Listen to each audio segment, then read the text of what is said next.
the system girl appeared in my boyfriend's life. She meticulously staged a damsel in distress scene on a route she knew my boyfriend Cameron took all the time. Two sketchy guys with badly dyed hair yanked her into a narrow alley and she played her part perfectly, crying, struggling, screaming for help. In Cameron's direction, Cameron's friends reacted immediately. One after another they rushed in. But Cameron kept hold of my hand and didn't move an inch. Aren't you going to help? I asked, nerves crawling up my spine, because in the dream I'd had last night, he was the first one to charge in. Right.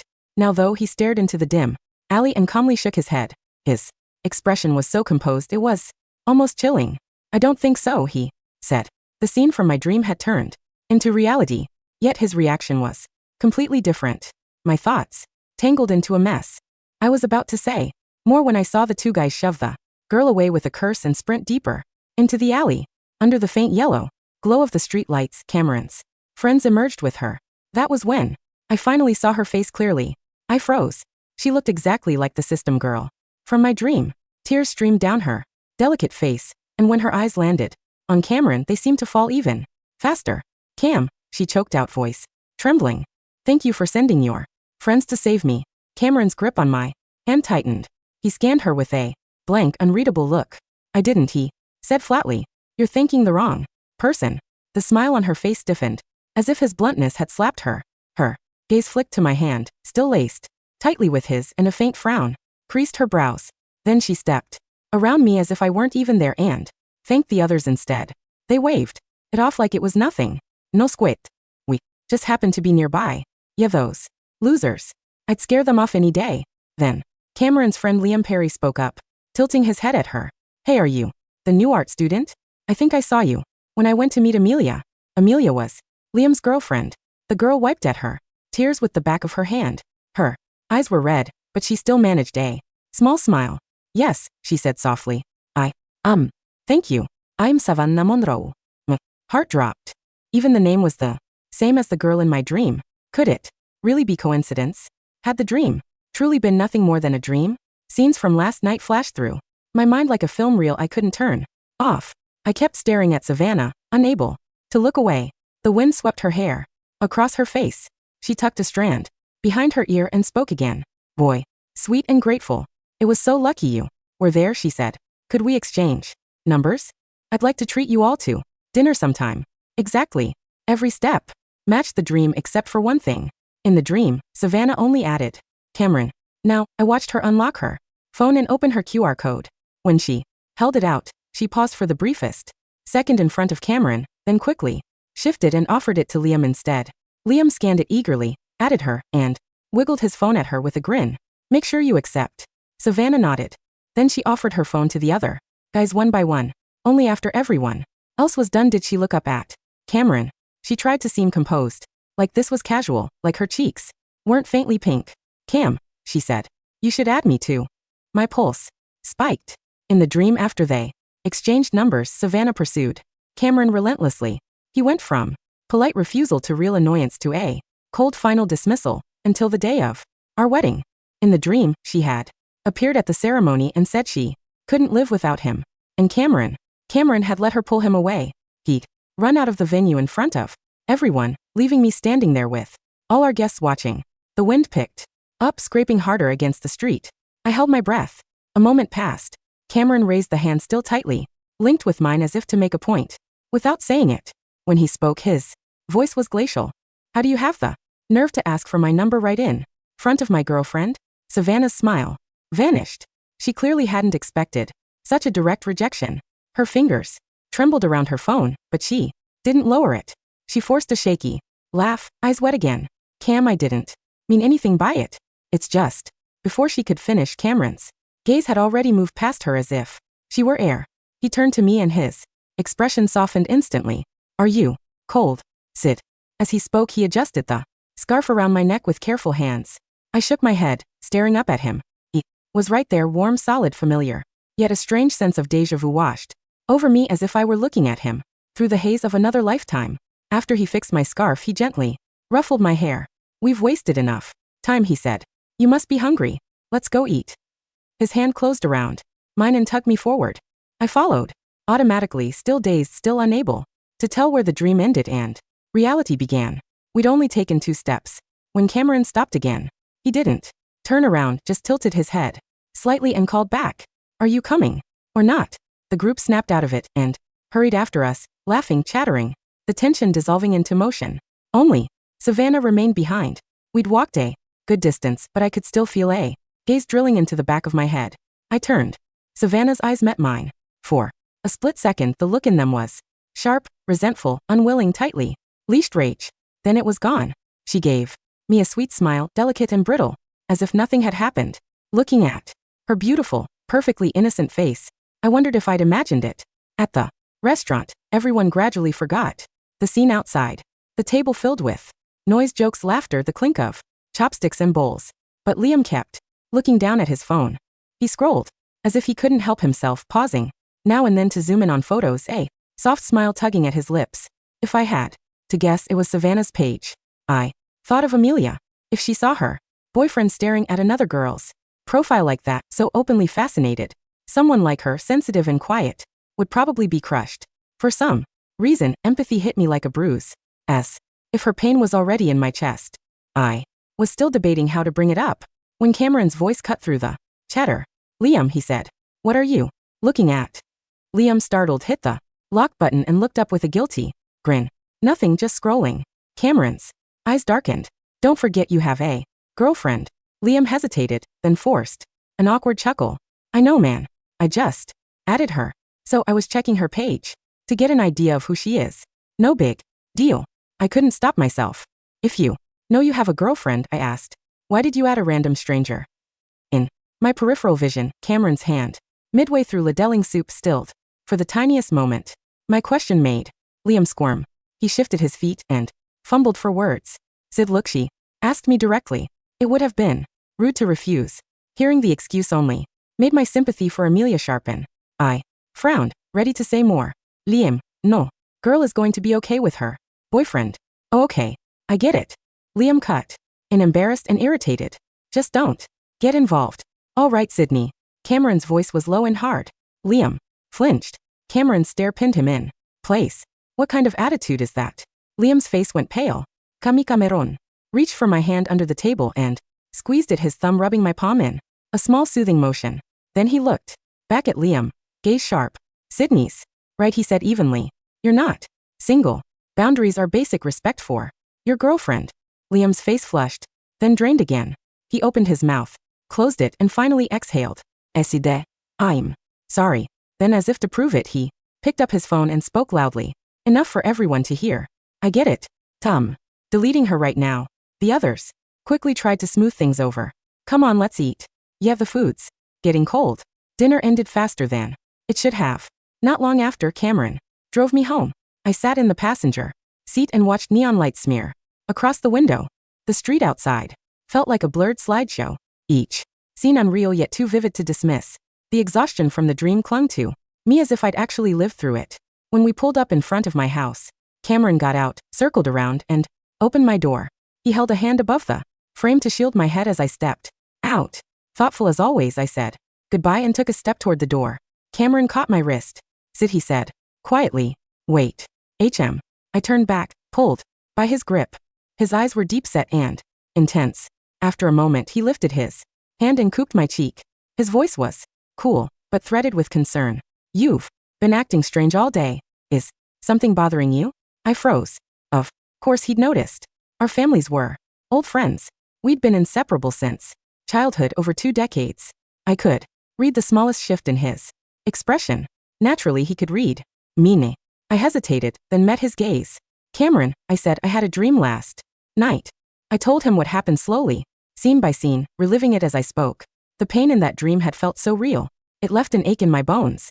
Saying it out loud felt like wading through cold water. When I finished, I stared at him, still bewildered. Why did the system girl have the same face, same name as the one in my dream? And why is your reaction completely different? Before I could fully register his expression, Cameron pulled me into a tight embrace, my forehead pressed to his chest. Something damp touched the top of my head. "Is it raining?" I tried to pull back, but Cameron held me closer as if he were afraid I'd drift away. After a long moment, his voice came muffled and strained, heavy with emotion. He was trying to keep contained. Sid said, "It was a dream. Just a dream. Dreams don't decide what's real." The winter air was sharp around us, but Cameron's arms were warm. I swallowed hard. Really? It just felt too real. Like I lived through it. His body tensed. His hold tightened. "It was he," said, and the words came out as if he had to force them steady. "Trust me," he pulled back just enough to look at me, eyes fierce with something I couldn't name. "In this lifetime, I will only ever love Sydney Pierce," he said. "I won't be swayed by anyone." His heartbeat duked strong against my ear when he hugged me again, but unease still lingered under my ribs.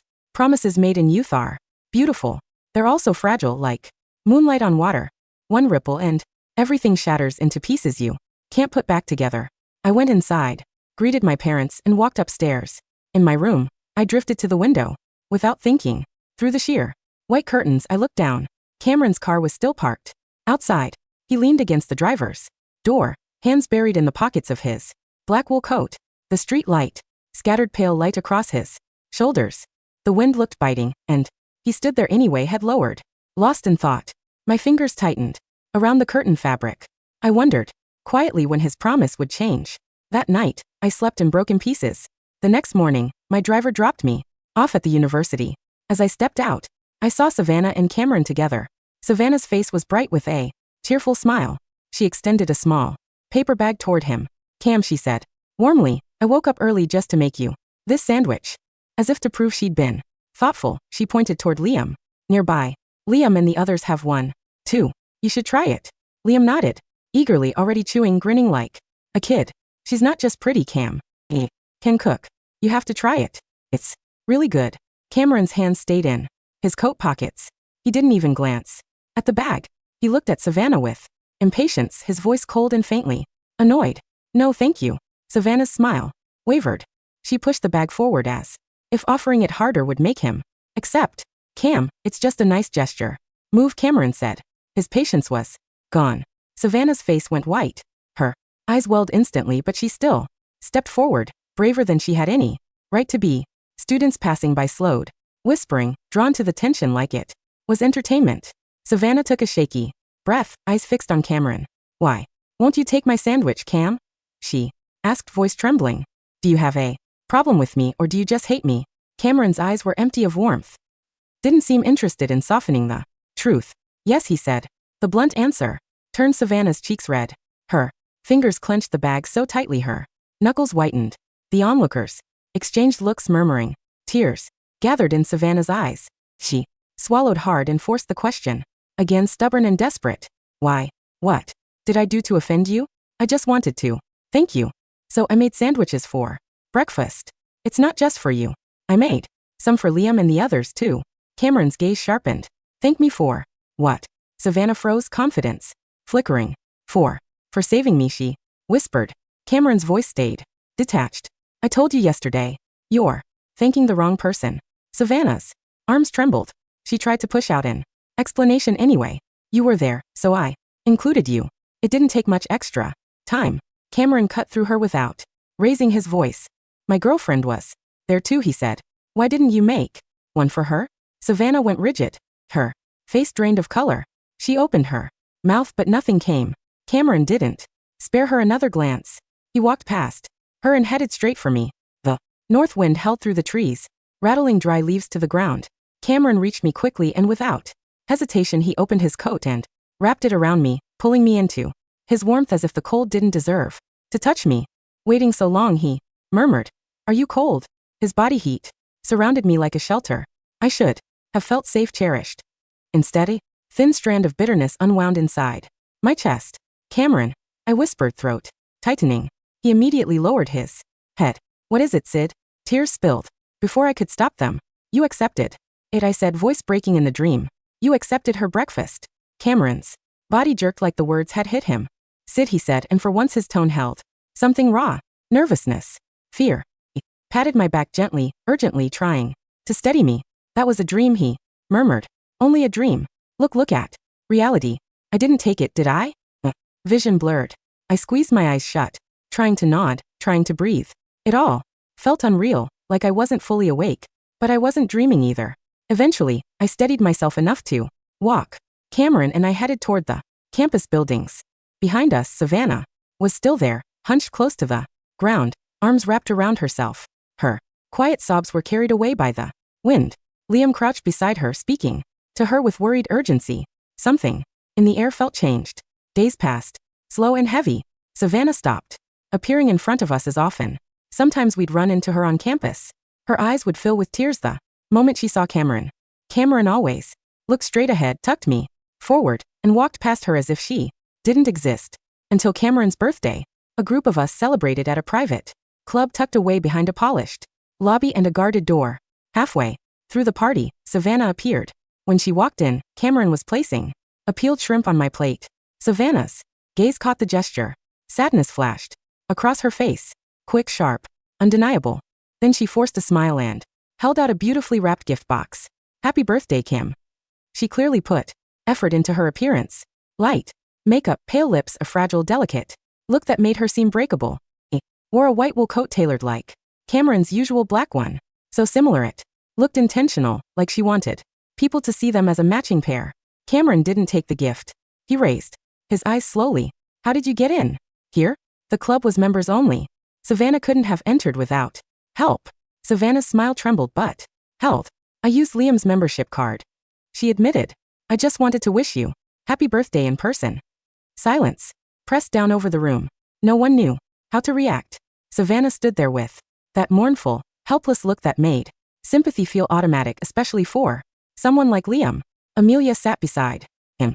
Yet Liam's eyes hadn't left Savannah since she walked in. Dying. Liam said quickly. I let her in. She's genuinely nice. It's your birthday, man. Just let her stay and celebrate with us. My gaze flicked to Amelia. She was biting her lip, staring down, her expression empty in a way that hurt to look at. A sense of dread rose in me, cold and familiar. In my dream, Savannah had also come to Cameron's birthday. He'd rejected her pursuit before, but he hadn't rejected her presence. He'd let her stay, brow shadowed with something complicated.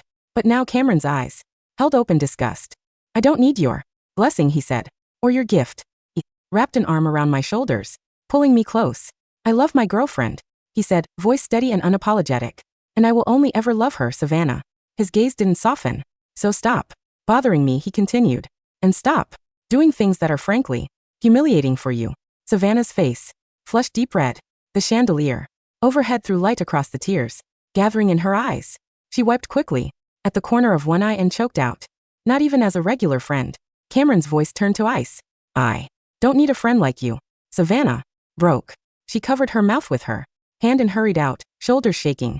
As Savannah, Liam shouted, shooting up. As if pulled by a string. He rushed toward the door. Cameron grabbed his arm. Liam, he said sharply. Don't get involved where you don't belong. To my shock, Liam yanked his arm free, face tight with anger. I don't know why. You're so cold, he snapped. I just don't get it.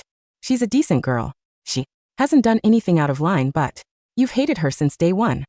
His voice rose, frustration spilling over. Humiliating her in front of everyone. Does that make you feel better? Cameron's eyes narrowed, his jaw tensed, but he forced patience. I'm telling you this as a friend, he said. Don't let a moment of fascination blind you. She's not as innocent as she looks. Then he gestured toward Amelia. And your girlfriend is right here. Are you going to hurt her over a girl you barely know? Liam finally looked at Amelia. Seeing the redness around her eyes, he ran a hand through his hair. Irritated, or at being confronted then at what he'd done. Mia, he said quickly, don't think too much. I just can't stand Cameron targeting someone younger. He glanced at the door, anxious. Wait here. I'll go check on her and be right back. And he ran out. Amelia watched his retreating back like she couldn't move, like the room had turned to glass around her. Tears slid down her cheeks. My chest ached.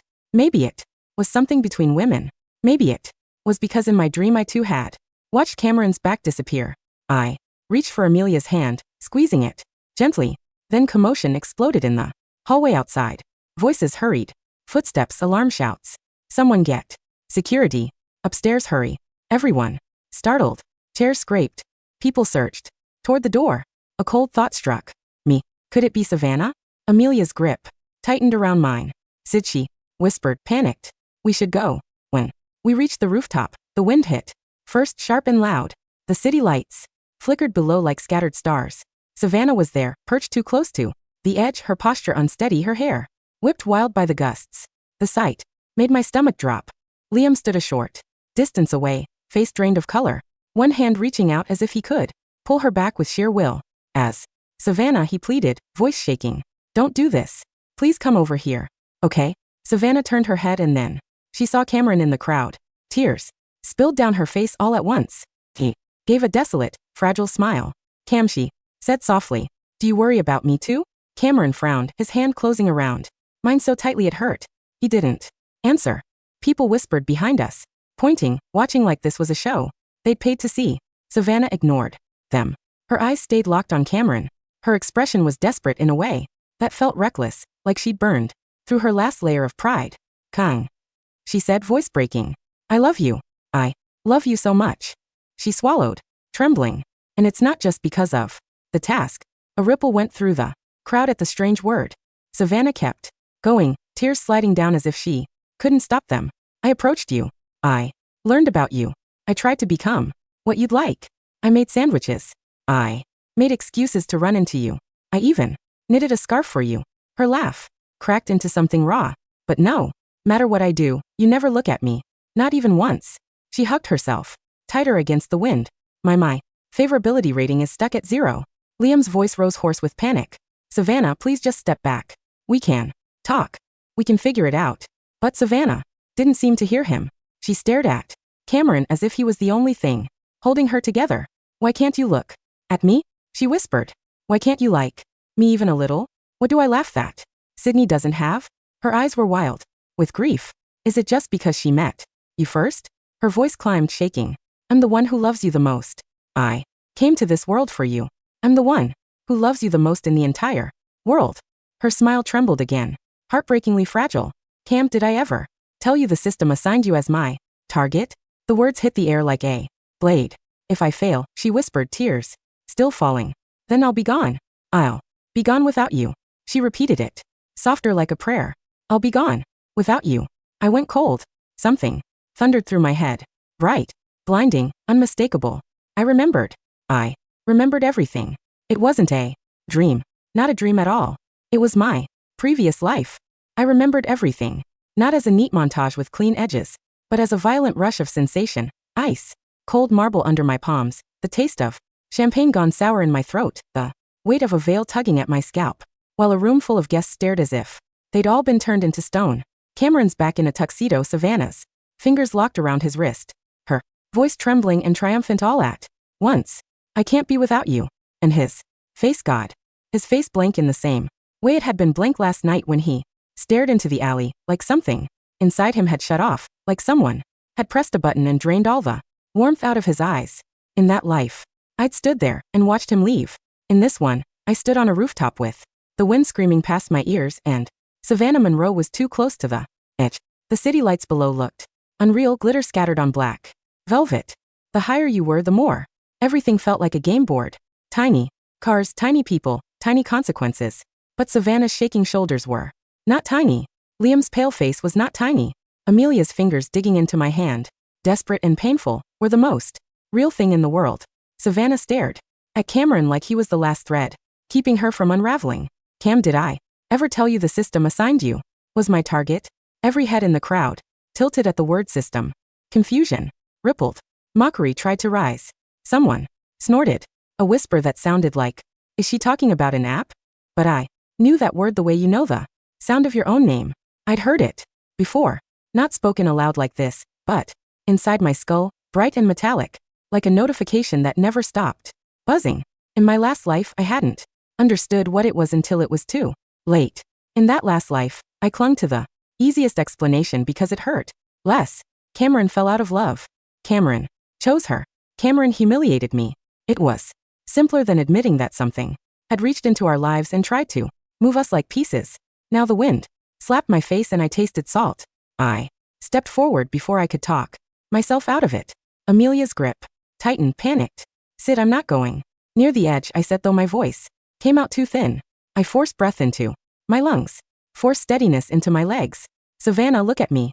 Her eyes snapped toward me. For a fraction of a second, she forgot to perform.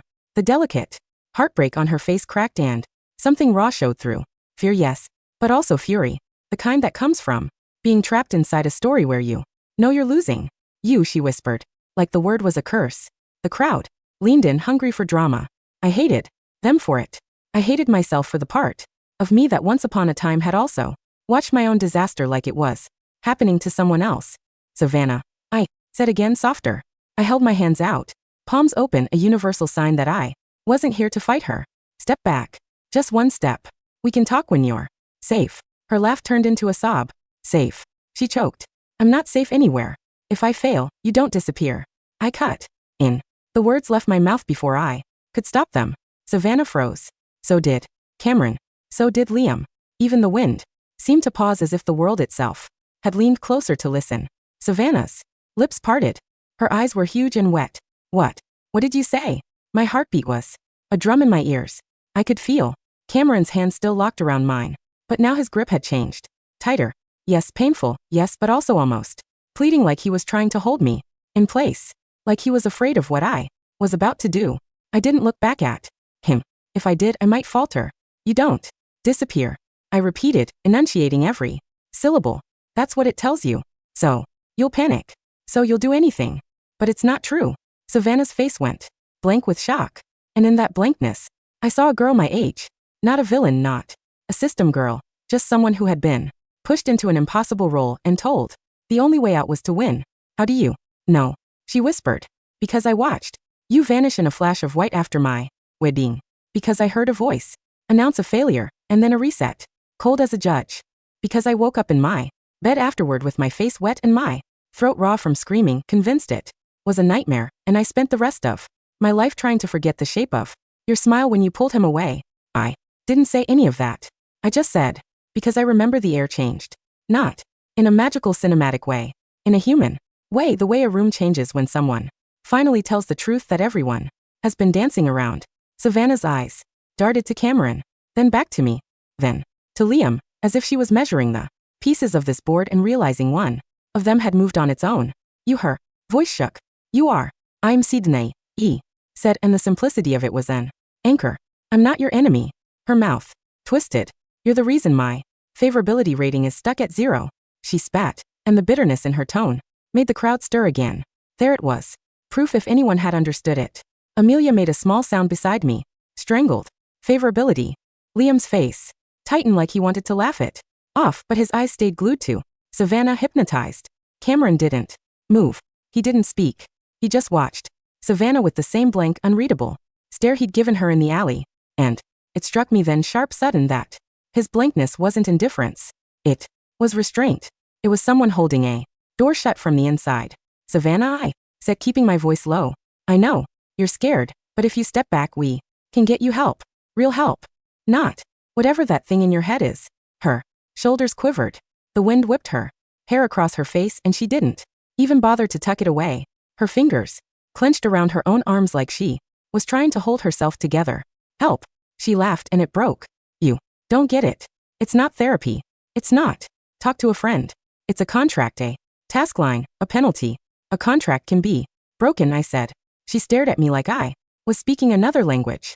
I took another step forward, still a safe distance, still well away from the edge, and I lowered my voice until it was meant only for her. Listen to me, I said. The system wants you desperate. Desperate people are easy to steer, but you're not alone up there. Step back. Let the club security come closer. Let us call someone trained to help. If you want to scream, scream at me from behind a railing. Not. My throat tightened. I forced the word out anyway. Not from there. For the first time, Savannah's gaze flickered down. Not to the crowd. Not to Cameron, to the drop. Her face went pale, as if the reality of it had finally pierced the fog. And then so quietly, I almost missed it. She made a sound like she was swallowing a soda. Back into her chest. Her foot slid back. One step. The crowd exhaled in one messy wave. Good. I whispered, barely breathing. Good.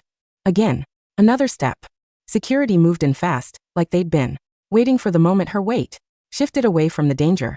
2 guards positioned themselves. Not grabbing her. Not startling her. Just close enough to block the edge with their bodies if she lurched. Liam surged forward. Savannah. Stop. I snapped, sharper than I meant. It cut through him like a slap. froze stunned, as if he forgotten I could have a voice like that. She doesn't need you performing heroics, I said, and my gaze flipped to Amelia, who was trembling beside me. And you definitely don't get to do it while your girlfriend watches you like she's disposable. Amelia flinched as if I'd named the thing she'd been trying not to see. Liam's face flushed. Sid, this isn't the time. This is exactly the time, I said. Because in my last life, I'd watched everyone tiptoe around the truth until it rotted. Savannah, now bracketed by security, covered her mouth with her hands. Her shoulders shook. She was crying and ugly. Anna sobs now. Not the delicate tears she'd practiced in front of mirrors. She looked at Cameron, again helpless. Cam, do you care? The crowd went quiet again. In my last life, this was the moment the script had tightened. Cameron had stepped forward. His eyes had softened. He'd said something that sounded kind and final, and Savannah had won. Not because she deserved it, but because something inside him had been forced to respond. Now Cameron didn't step forward. He didn't soften. He turned his face slightly away, like even meeting her eyes too directly might trigger something he couldn't afford. Ikare. That you're safe, he said, voice flat. I don't care about your obsession. Savannah flinched like she'd been struck. The crowd stirred, disappointed. They wanted romance. They wanted a twist of tenderness. They wanted him to be cruel or gentle in a way they could turn into a clip. Cameron gave them nothing. Then, without raising his voice, he said something that made my blood run cold. And I care that you stop using my friends as tools. Liam stiffened. What the hell? Cameron's eyes snapped to him. For the first time that night, I saw something in Cameron's gaze that wasn't just restraint. It was warning. You let her in with your membership. Cameron said, you've been feeding her access. You think you're being kind, but you're being careless. Liam's mouth opened, then shut. His eyes darted toward Amelia, toward Mia, and for a split second, guilt flickered across his face. Amelia saw it. I felt it in the way her hand slipped out of mine, slow and numb, like she'd finally accepted she couldn't hold on to a person who didn't want to be held. Savannah's eyes widened and something ugly flashed in them, too fast for the crowd to catch. Then she sagged against the wall, shaking. A woman in a dark coat arrived, someone the club must have called trained, calm, moving with purpose. She spoke gently to Savannah, guiding her toward the stairwell. Savannah went, still crying, still resisting with her body, but not with her feet, like a person walking through a door she didn't want to admit existed. As they passed me, Savannah's gaze snagged on mine again. Her lips trembled, and she mouthed two words so faint I could have imagined them. You, too. I stood there as the rooftop emptied, the adrenaline draining out of my veins and leaving me hollow. Amelia didn't follow the crowd back inside. He stayed staring at the spot Savannah had stood, her face washed pale by city light. Liam hovered near her, torn between chasing Savannah and staying with his girlfriend, and the fact that he looked torn at all made something in me go hard. I'm sorry, he said to Amelia, rushed. She was. Amelia lifted her head slowly. Her eyes were red-rimmed but dry. Her voice when she spoke was quiet. I watched you choose her the second she walked in, she said. Not with your feet, with your eyes. Liam's face tightened. Mia, come onorevole. No, Amelia said, and there was steel under the softness. Don't come on me. Don't make me feel dramatic for noticing what's obvious. She looked at me then, and the expression on her face made my chest ache. It was gratitude tangled with grief, like she was thanking me for saying the thing she hadn't been able to say out loud. I took her hand again, firm this time, and I made a decision. In my last life, I'd been so obsessed with not losing Cameron that I'd let other people get hurt around me without reaching out. In this life, I wasn't going to be that version of myself. Amelia, I said, my voice steady despite the shaking inside me. If you want to leave tonight, I'll take you home. If you want to stay and talk, I'll stay. But you don't have to stand here alone while he makes excuses. Liam's head snapped toward me. Sydney, you're not the victim here, I said flat. He looked like he wanted to argue, like he wanted to be angry, like he wanted to pretend this was all about Savannah being unstable and Cameron being cold and me being mealsome. But Amelia's face didn't give him anything to work with. She simply nodded once. I want to go, she said. Liam's mouth fell open. Wait, Mia, don't. Amelia stepped back from him. Don't touch me, she said. Not loud, not dramatic, just clear. Something in Liam's posture collapsed. That was the first turning point, even if he didn't realize it. Cameron and I drove Amelia home first. The car was quiet in the way a room is quiet after a Storm.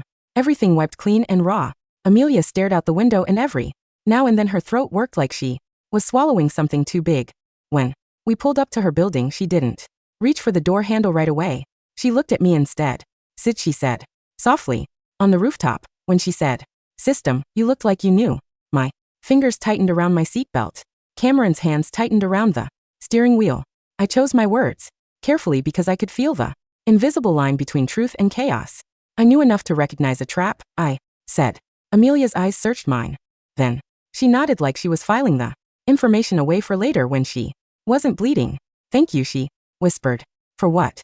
I asked. For not letting me pretend, she said. And then she got out of the car and walked into her building without looking back. The moment her door closed, the silence returned. Cameron didn't drive off. He kept the engine running, but his hands loosened on the wheel and his shoulders sagged in a way I'd never seen before. Like he'd been holding himself upright by sheer will. The street light outside painted his face in pale gold. He looked older in that light. Not in years in. Wait, I turned toward him. Cameron, said, my voice barely above a breath.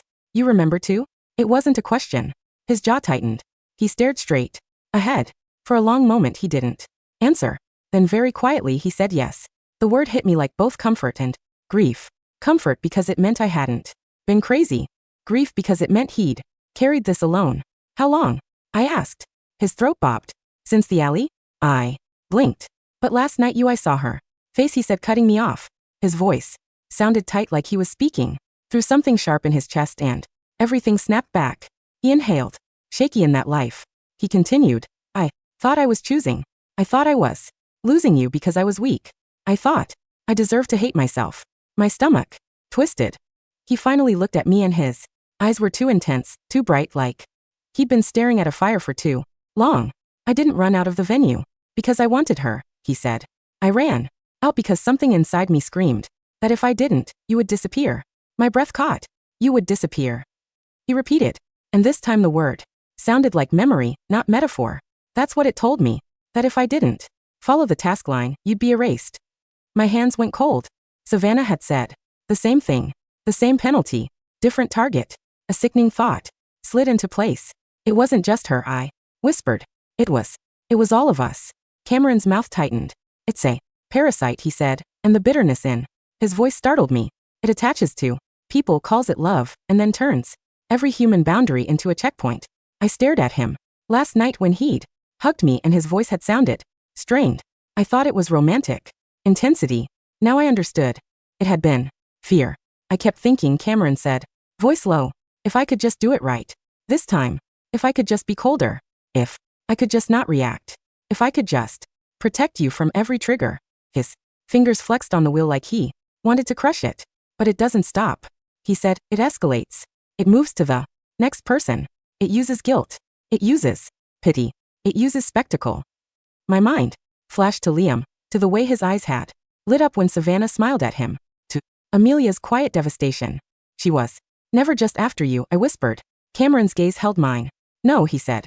She was after a route. A route like a game. Like a system. I swallowed. My throat felt scraped raw, like I'd been shouting. What do we do? I asked. Cameron's face softened just a fraction, and the softness hurt more than the hardness ever had. We do what we did tonight, he said. We refuse the script. The next few days felt like walking through a hall of mirrors. Savannah didn't show up to classes. People whispered anyway. Rumors slid through campus like oil. She was crazy.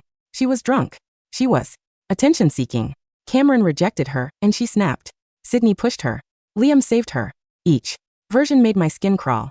I caught myself scanning crowds the way you scan for danger after you'd been threatened once. My body didn't trust peace anymore. Cameron stayed close, not in a possessive way, but in a vigilant way, like he was listening for an invisible notification to chime. At night, I lay in bed and stared at my ceiling, and every time I drifted, the wedding returned in fragments. A hand pulling, a door swinging shut, my own voice begging him to stop. And beneath all of it, faint and metallic, the echo of something that wasn't mine. Task failed. Reset. On the third day, I got a message from an unknown number. It was a photo, a screenshot cropped like someone wanted it to feel intimate. It showed Cameron and me in the car dropping Amelia off. Then another, Cameron's coat around my shoulders on campus. Then another, Cameron adjusting my scarf. My stomach turned. Beneath the photos, a line of text appeared. If you want to keep him, you should learn to share. My fingers went numb. I didn't need a signature. I could see Savannah's sweet smile in the words brittle and poisonous. I showed Cameron. His expression didn't change much, but I saw the muscle in his jaw jump. She's trying to provoke, he said. And people will believe it, I whispered. Because people always believe the most entertaining explanation. Cameron stared at the screen. Then we stopped letting people be her audience, he said, and he reached for his keys. We went to the club. We asked for the rooftop security footage. The manager hesitated. Privacy, policy, legal issues. And Cameron leaned forward, his voice calm in the way that made the air tighten. There was a safety incident on your property, he said. A crowd gathered. Rumors are spreading that my girlfriend caused it. I'm asking politely for the footage before I'm forced to involve attorneys. The manager paused and suddenly policies seemed flexible.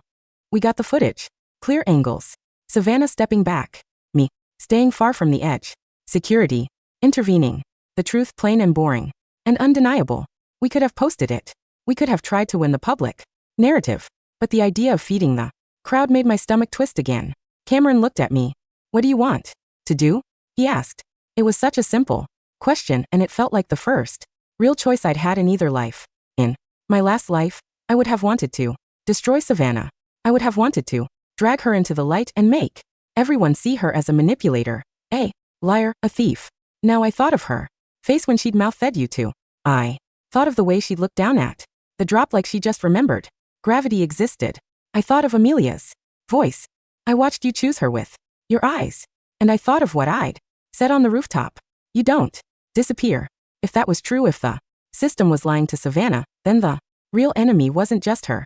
It was whatever had convinced her she had no other way out. We give it to Amelia, I said. Cameron blinked. What? We give it to Amelia, I repeated.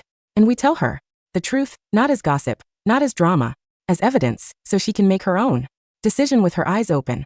Cameron's expression shifted and something like pride flickered there, quiet and warm. Okay, he said. That was the second turning point, because the moment I chose to help another woman instead of fighting her as a rival, the entire board changed. Amelia didn't cry when we showed her the footage. She watched it twice, her face still, her breathing steady, like she was finally watching her own life from outside herself. Then she handed my phone back. Thank you, she said again. And then she did something I didn't expect. She blocked Liam just like that. No speech, no dramatic confrontation, no rooftop, no audience. She simply removed him from her world. Watching her do it made something in my chest loosen. Maybe love wasn't supposed to be a trap. Maybe it was supposed to be a choice that made you freer, not smaller. That night, Savannah finally contacted me. Not Cameron. Me. The message came through a campus email address. Plain text, no emojis, no sweet tone. Meet me at the art building. Midnight alone. My pulse spiked. Cameron saw my face and reached for my hand. No, he said immediately. I'm going, whispered. His grip tightened. Sid, I'm not going alone, I corrected, meeting his eyes. You'll be close. Not visible, but close. And I'm not going to the rooftop. I'm going to a building with cameras. Cameron stared at me for a long moment. Then slowly he nodded. At midnight, the art building smelled like paint and dust and old wood. The hallway lights were dim, buzzing faintly. My footsteps sounded too loud, like the building was amplifying every breath I took. Savannah waited in a studio room, with tall windows and unfinished canvases leaning against the walls. In the low light, the room felt like a stage after the audience had gone home. Props still standing, silence thick. She looked different, not delicate, not glowing, just tired. Her hair was tied back messily. No makeup. Her coat hung open like she hadn't bothered to wrap herself up against the cold. When she saw me, her expression tightened. You came, she said. I said I would. I replied. Her gaze flicked behind me. Suspicious. Where's Cameron? Not here, I said. And it wasn't a lie. Not in the way she meant. Savannah's laugh was sharp. You always win, she said, even without trying. I exhaled slowly. What do you want, Savannah? She stared at me, like she was deciding whether to show me her throat or her teeth. Then she lifted her hand. Her fingers trembled slightly. I want out, she said. The words hit the air like a confession. My chest tightened. Then get out, I whispered. Quit. Walk away. Go home. Her face twisted. Pained. It won't let me. I felt a chill crawl up my spine. What do you mean? I asked. Savannah's eyes glistened. It says if I abandon the main task line, penalty is immediate, she whispered. Not reset. Not removal. Immediate. My mouth went dry. This was the escalation Cameron had warned about. She was being cornered. Savannah swallowed hard. I believed it for so long, she said, voice shaking. Because it's inside my head. Because it shows me numbers. It shows me prompts. It shows me how people will react if I say the right thing. She looked at me and for a moment she didn't look cruel. She looked terrified. And then on the rooftop she whispered, "You said it was lying." I nodded slowly. "It is." "How do you know?" she demanded, sudden anger flaring like a shield. "How do you know what happens when you fail?" I inhaled. This was the third turning point. And I could feel it. Not because I wanted drama. Because the truth was a blade and I was about to use it. Because in the life before this, I said quietly, you did what it wanted. You showed up at my wedding. You pulled him away and I watched you vanish. Savannah froze. Her face went blank. Then white. What? She whispered in that life, I said, keeping my voice steady. I thought you won. I thought he chose you. I hated you for it. I hated him too. And I spent years drowning in that. Savannah's breath came faster. You're lying. I'm not, I said. Her eyes darted around the room like she expected the walls to speak. Then she whispered, so he left you? Yes, I said, and the word hurt even now. Savannah's lips parted. Her pupils shook. Then very softly she said, it told me you would. My stomach dropped. Savannah pressed her hands to her temples like her skull hurt. It told me he would leave you, she repeated, voice cracking. It told me you were the obstacle. That if I just pushed hard enough, the story would correct itself. A bitter laugh slipped out of her, and it did. I stared at her. The room felt suddenly smaller. What else did it tell you? I asked. Savannah's eyes filled. That he was my destiny, she whispered. That I was brought here for him. That if I failed, I'd be erased. That you didn't matter. Because you were already coded. The word coded made my skin prickle. I remembered Cameron saying anchor. I remembered the way the system felt like a logic chain. Not a soul. Savannah looked at me and her expression changed. Not sweet, not hateful, just stunned. It never told me. She whispered that you were a person. The silence after that was thick and heavy. I swallowed hard. Savannah's shoulders sagged. She looked smaller. Suddenly, like all her performance had been holding her upright. I don't want him anymore, she whispered, and her voice was so quiet it almost disappeared under the buzzing lights. I don't even know if I ever did. I want the noise to stop. My eyes burned. For a moment, I saw myself in her, not as a rival, but as a mirror. In my last life, after Cameron left, I'd lay in bed and stared at the ceiling and begged the universe for one thing. Not revenge, not a new love, just a chance to stop the pain. I remembered the exact thought, the exact desperation. If I could do it again, I'd rather lose him than lose myself. The memory hit me like a wave, and with it came something else, an awful inevitable click. The twist wasn't that Savannah had been chosen. It was that I had not by fate, by consent, by a wish spoken in the dark when I thought no one was listening. My breath caught. Savannah watched my face. What? She demanded, panic flaring again. What is it? I couldn't lie, because I was done living inside lies. I think my voice shook. I forced it steady. I think I'm the reason this loop exists. Savannah went still. The system, I whispered, doesn't create miracles. It trades. It attaches to a choice. It needs permission. My hands trembled. I clenched them into fists. In that last life, I said, voice cracking. After he left, I wanted to rewind so badly I could barely breathe. I thought it was just grief. But maybe that was enough. Maybe it hurt me. Maybe it used that. Savannah stared at me like she hated me and needed me in the same breath. So this is your fault, she said. Hoarse. Yes, I whispered, and the word tasted like ash. I waited for her to explode, for her to scream, for her to lunge. Instead, Savannah's face crumpled, and she slid down against a table, covering her mouth with her hands, as if she couldn't stand the sound of her own sobbing. I don't want to be here, she whispered through her fingers. I don't want to be your punishment. You too, her eyes had asked. On the rooftop. Now I understood. She wasn't just a rival. She was collateral. I walked closer slowly and I crouched a few feet away from her, not touching, not crowding. Savannah, I said, my voice Low. If I can break it, will you stop? Her eyes lifted red and raw. How? Whispered. I swallowed. The answer wasn't dramatic. It was terrifyingly simple. The system fed uncertainty, uncontrol, unscripted outcomes. And the one thing it couldn't tolerate was a person who chose the unknown. If I let go, he whispered. If I stop needing proof, if I stop trying to protect myself by rewriting the future, it loses its anchor. Savannah's breath hitched. And what do you lose? I thought of the wedding. I thought of the rooftop. I thought of how knowing had been both a shield and a cage. I looked at Savannah's ruined mascaraless face, at the exhausted girl inside the villain role, and I made my moral choice. I lose the memory, I said. The certainty, the ability to predict. I lose the part of me that keeps living yesterday to avoid being hurt tomorrow.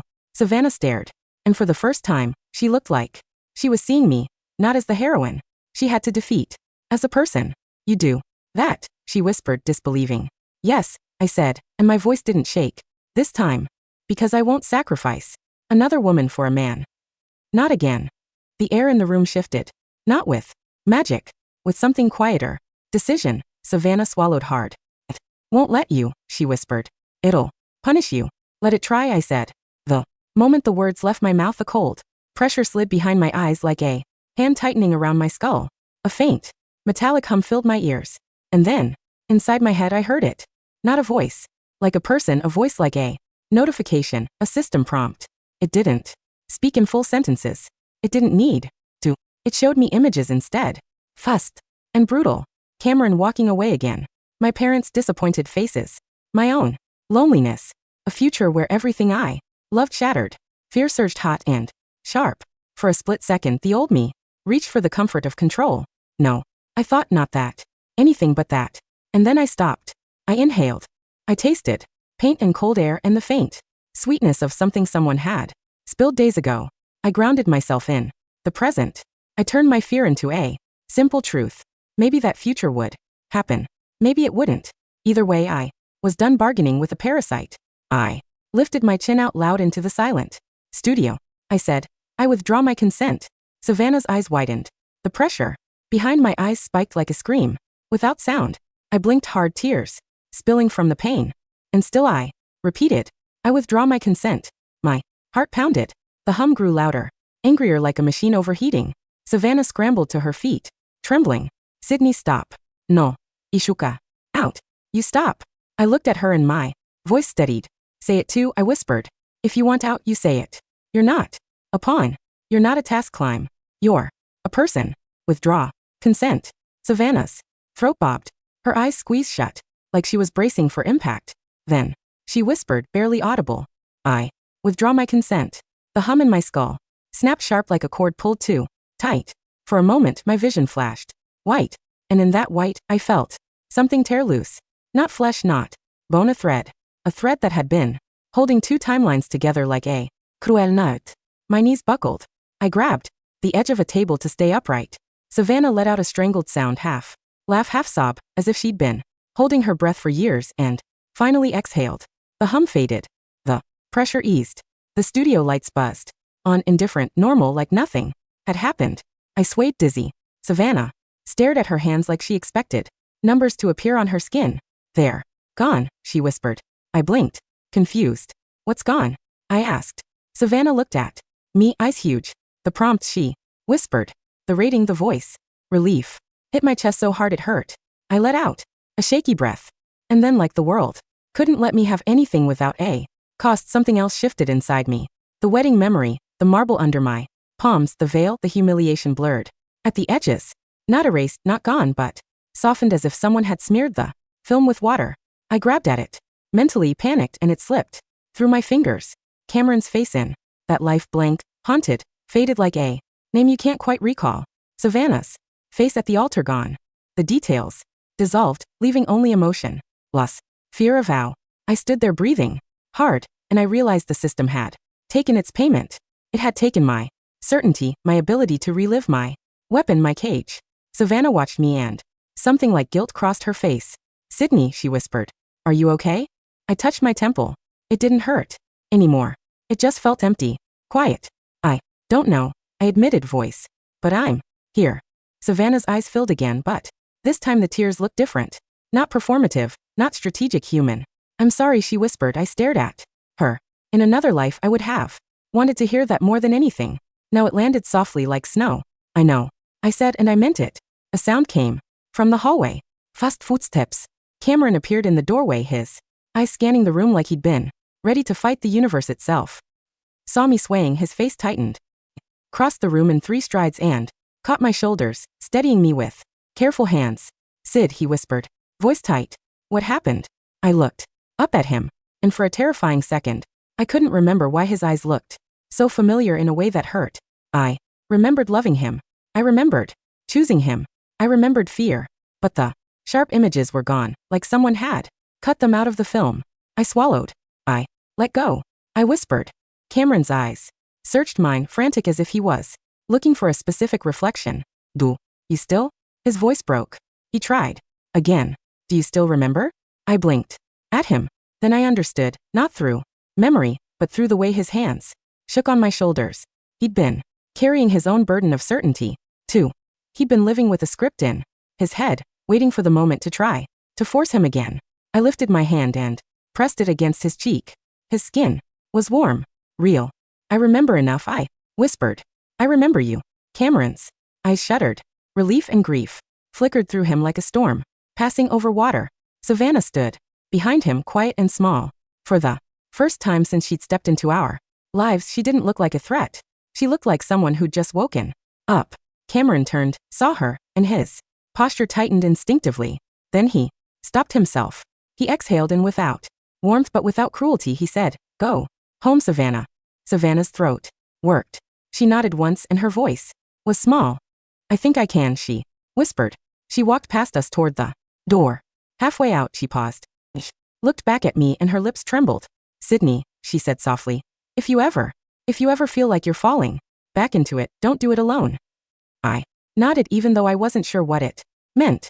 Savannah left. The door clicked shut. The building felt quieter after her, like a constant buzzing had finally stopped. Cameron pulled me into his chest so tight it almost hurt, and I let myself sink into him. For the first time in what felt like 2 lifetimes, my body unclenched. Outside, the world kept moving. Rumors would still spread. People would still talk. Liam would still have to face Amelia's absence and the consequences of his own choices. But the central knot, the thing that had tried to turn love into a task, had loosened.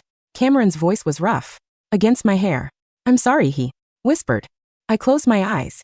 "I'm not doing that again," I whispered back. "I'm not living on a rooftop in my head." Cameron's arms tightened like a vow.